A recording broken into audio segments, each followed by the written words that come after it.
துரோகம் செய்வதில் எடப்பாடி பழனிசாமிக்கு தான் நோபல் பரிசு வழங்க வேண்டும் என்று அதிமுகவிலிருந்து நீக்கப்பட்ட முன்னாள் அமைச்சர் செங்கோட்டையன் கூறியிருக்கிறார்.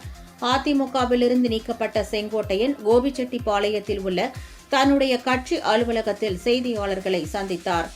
2 லட்சம் வாக்காளர்களை கொண்ட இடத்தில் 5000 வாக்குகள் பெற்றதாகவும் அப்போதே அதிமுகவின் நிலையை அறிய வேண்டாமா என கேள்வி எழுப்பினார். என்னை பி டீம் என்று கூறுவதாகவும் யார் பி டீமில் உள்ளார்கள் என்பது நாடறியும் என்றார். 53 ஆண்டுகள் கட்சியிலிருந்து என்னை நீக்கியது மனவேதனையை ஏற்படுத்துவதாக கூறிய அவர், தமிழகத்தில் துரோகம் செய்தது யார் என்று மக்களுக்கு நன்றாகவே தெரியும் என்று கூறினார்.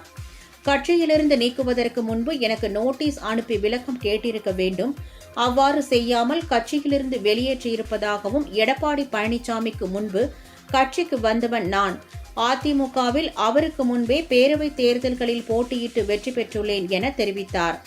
துரோகம் செய்தது யார் என்பது குறித்து எல்லாவற்றிற்கும் வீடியோ ஆடியோ ஆதாரம் உள்ளது என்று செங்கோட்டையன் கூறியுள்ளார்.